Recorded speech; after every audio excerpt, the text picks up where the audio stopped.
All right, we are bringing you guys along as we build our Cletus inspired budget drag and drive car. In this video, we're introducing you to what the plan is, getting the motor together, and if you like watching hot rods be built, stick around.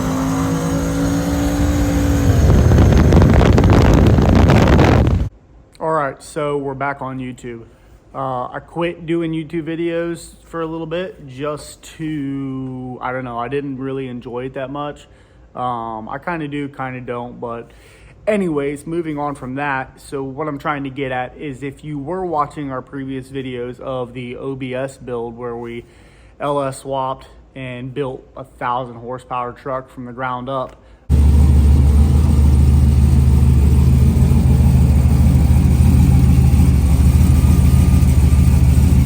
but I did finish the truck, build it, it's all done, running and driving, runs great. I still have it, and we'll touch on that a little bit more, but for the context of this video, we're starting a new build. So we are building a budget drag and drive car. Me and my buddy are kind of doing it together, and it is a 79 Ford Fairmont. We wanted to do something a little different, but also it's kind of nice because the Fairmonts have the same chassis as the Fox bodies. But anyways, Cletus inspired 10-second Fairmont budget drag and drive car. The budget's like $3,000. We'll probably go over that a little bit. But it's going to be LS, turbo, TH400, full interior, and it's a really nice car. So the car is not at my shop. That's another thing that's kind of changed. Instead of working out of the garage, I've got a shop to work out of with a lift and some space. But like I said, the car's not here. It's at my buddy's shop, or at his garage. He's getting the rust on the frame rails kind of fixed up, getting the engine bay ready to accept the motor and training. And then what we're going to do is get the car here, get a motor and transmission in it. I'm getting that stuff ready right now. That's what you're going to watch. All right, so here is the motor for the Fairmont. It's a 98 or 97 LS1, came out of a wrecked Corvette. I bought this off a buddy for 400 bucks. And the reason why I got it so cheap is right here. So if you can see that back there, those are welds, TIG welds, that are holding this whole ear onto the engine. So that whole ear, basically everything that holds the starter on, was snapped off of the block. And just for funsies, I wanted to see if I could fix it. I mostly just bought this motor for the parts because it still had a LS1 intake on it that I knew was worth, 300 bucks or so. But I bought it because I knew I could at least part it out for the amount of money I had it in. But then I decided, let's try it for fun, try to fix it, start it, and see if we could get it to run without leaking water or pushing coolant or anything like that. So I put a harness on it and actually did get it started up. Started up great, had great oil pressure, great compression, no issues. It's not fully tested because the cooling system wasn't sealed off, so I don't really know for sure if it wasn't building pressure, but I don't think it was. So it seemed like it had good compression on all cylinders. So, but anyways, this is the motor for the Fairmont, and right now we're just starting to get it tore down.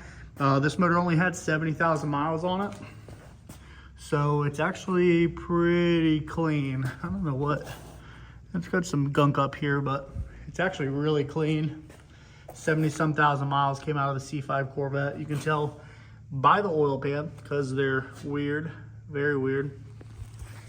But anyways, I'm gonna get this motor tore down. It's gonna be stock bottom end. All we're doing to it is doing some head gaskets that I bought, and we're gonna do a sloppy stage 2 cam, which I've had for years and years and years. Came out of my Mustang way back when I built it. And then we're going to put in some pack 12-18 valve springs. Once that's done, we're gonna slap it back together. Probably going to put some truck accessories on it because we're doing this on a budget.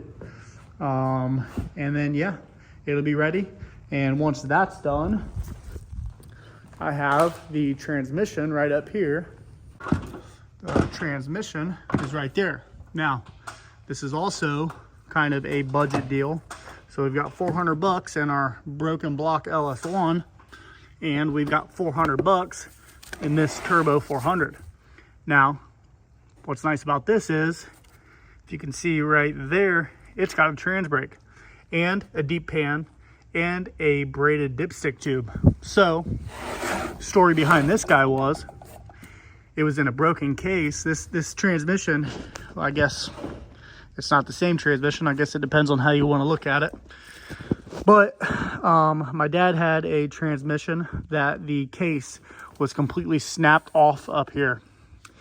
And it had all of this good stuff in it. It had the trans brake in it. It had the solenoid attached to it. It was basically a brand new transmission. I don't know what the story was behind the reason why the bell housing was broke, but went ahead and paid my dad, and he swapped all the internals from that transmission into this case. Now, this case was broken too, but I TIG welded it up and it should be good to go. So that's our budget transmission. Now you guys might be saying, why are you using a broken case transmission? Why are you using a broken motor? Blah, blah, blah, blah, blah. Because it's on a budget, okay? We wanted to have $3,000 total in this car. Just, you know, we paid like $800 for the car, and we're just trying to do stuff as cheap as possible. So you can save those comments.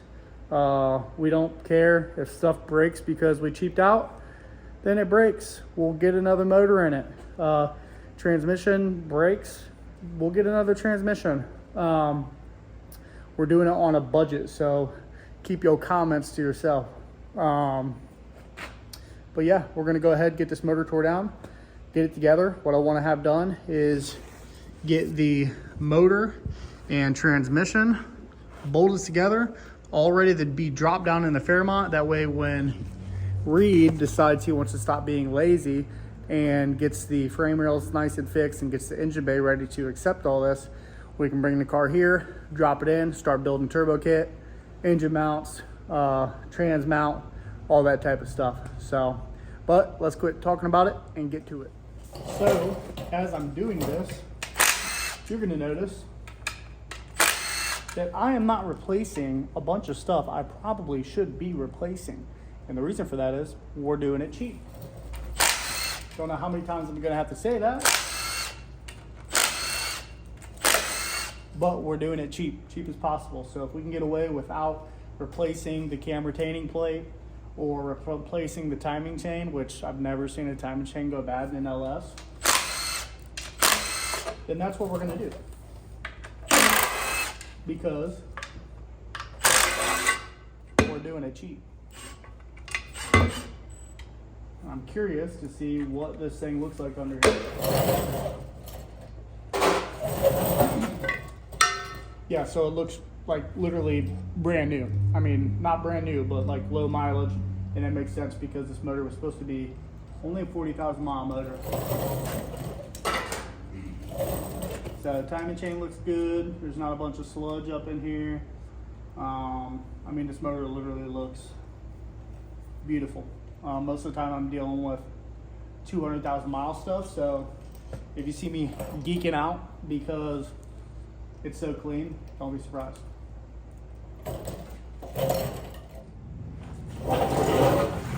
Also, not sure why it looks like I have an underbite. For some reason, my mouth just shows my bottom teeth.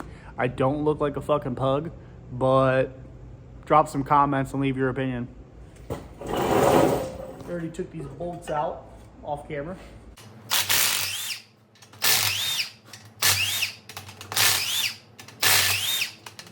We're getting a little leaking everywhere. Shout out to my little brother for this beautiful 1/2-inch drive impact that he got me for my last birthday.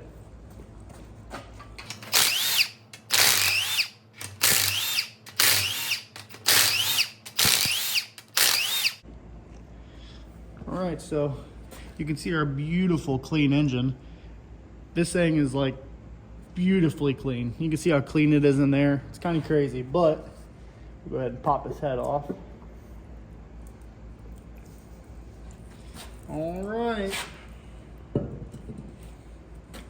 Looks pretty nice, looks pretty nice. See some cross hatching. Ooh, a lot of cross hatching in there. There's quite a bit of cross hatching in there. They actually look really good, which, like I said, this motor is a 70,000 mile motor. So I'm not really surprised. And there's the other side. Head looks beautiful. I'd say we got a ripper.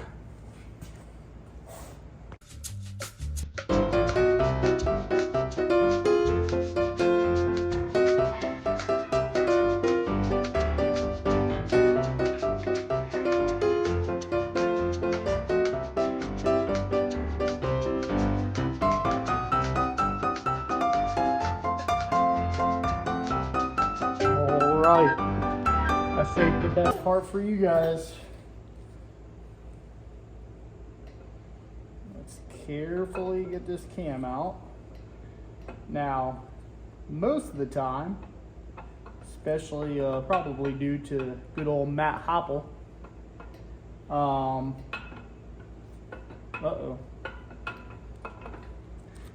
you're not supposed to look at the cam bearings most of the time.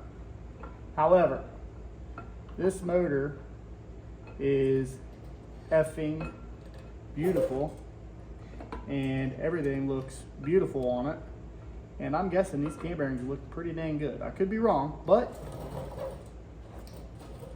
they look very good. Here is our stock cam that we pulled out, stock LS1 cam.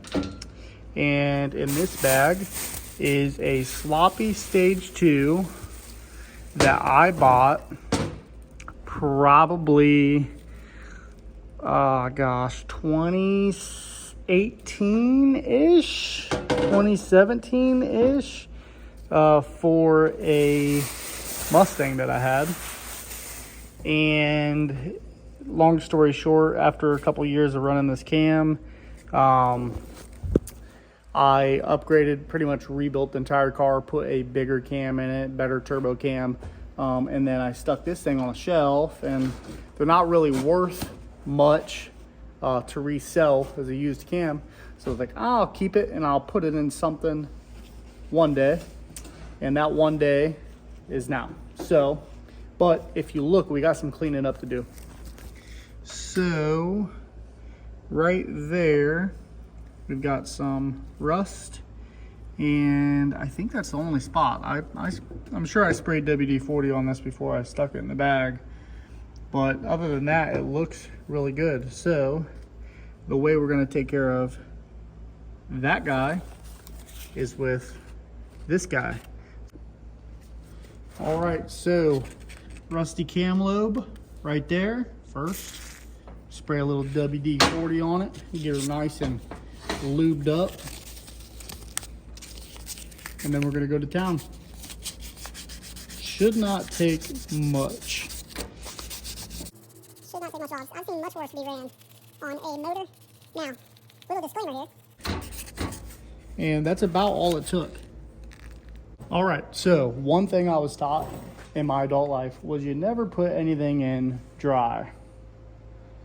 You can apply that to a lot of different things, but we've got some assembly lube here, and you can never really use too much. Just ask P. Diddy.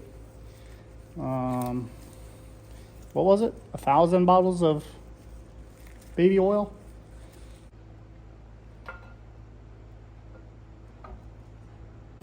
Here's a little trick. Take a screwdriver, all the leverage you need, and our sloppy stage 2 is installed.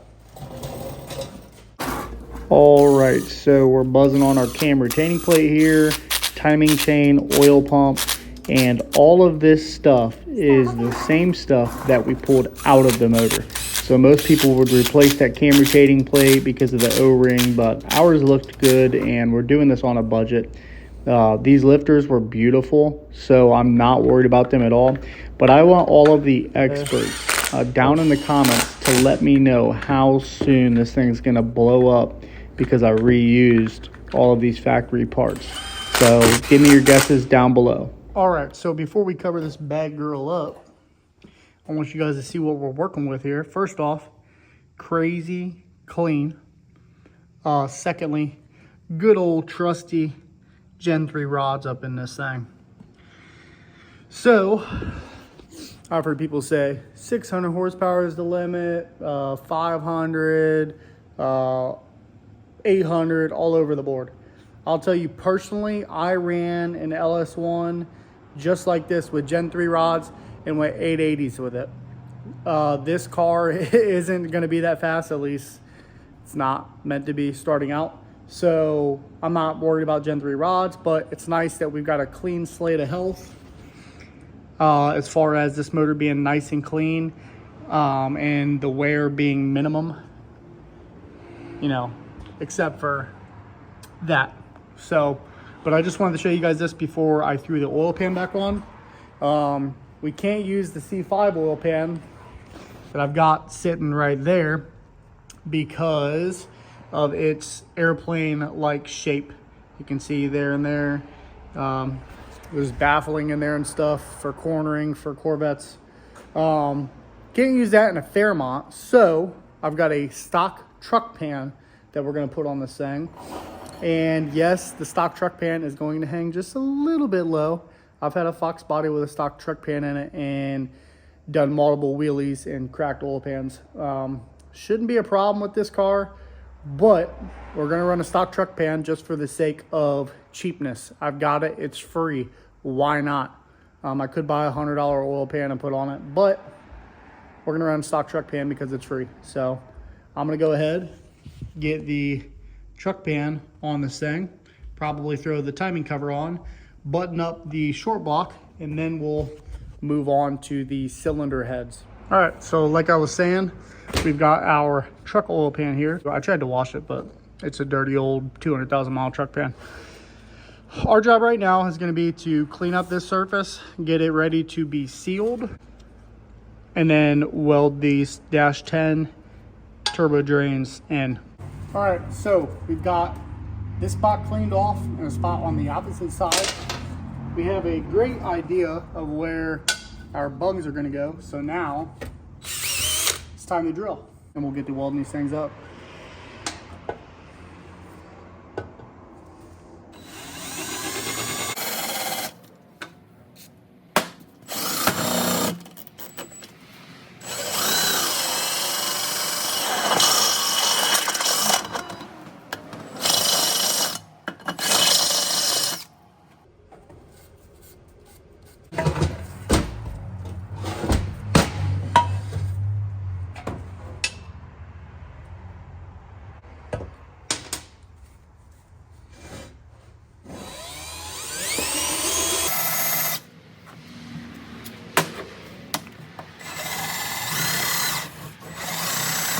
Always wear your safety squints.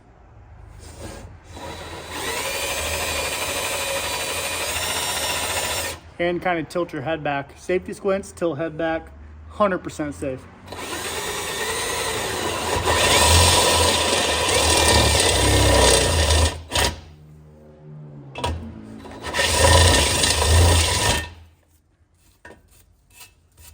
Gotta be careful with these step bits because before you know it, your hole will be bigger than you need it to be.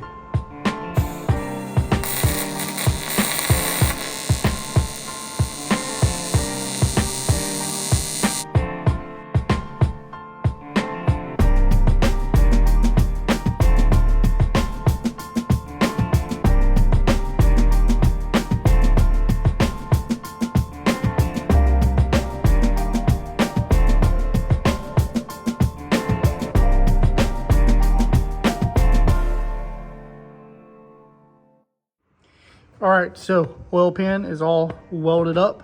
Both fittings are welded inside and out. Somehow, I managed to get my inside welds a lot prettier than the outside. But nonetheless, the oil pan's ready. I've got these plugs on there. I'm just gonna leave these on there to protect the threads.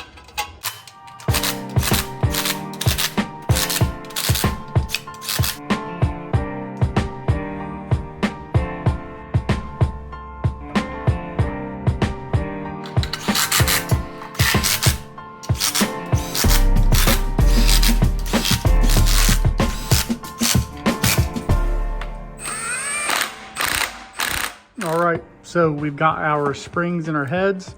Of course, you can't tell because they're the same color as the old ones, but went ahead and put these Pack 1218s in. So our heads are good to go.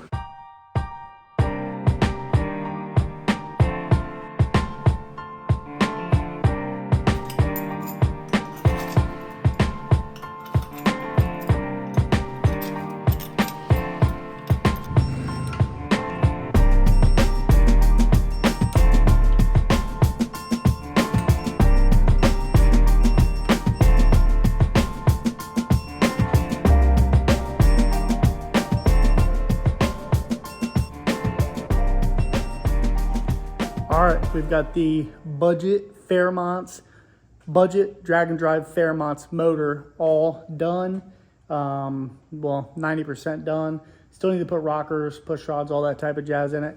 But we have our sloppy stage 2 right under there. And we've got our Pack 1218 valve springs all ready to go. We just have to get our intake manifold situated, which we're actually gonna run this bread box sitting here, but I have to get fuel rails for it. But yeah, it's pretty much done and ready. All we have to do next is button this thing up, bolt the tranny to it, and then everybody tell Reed to hurry up and get his lazy ass off the couch so that we can get the car here, get it on the lift, and actually start building it. But that'll be it until next time, and I'll see you guys in the next video. Also, this thing is coming up for an LS swap soon. It's got a small block in it now. We're gonna do an LS, maybe even a torque storm, not really sure yet. But if you guys want to see that thing, keep watching. See you next time.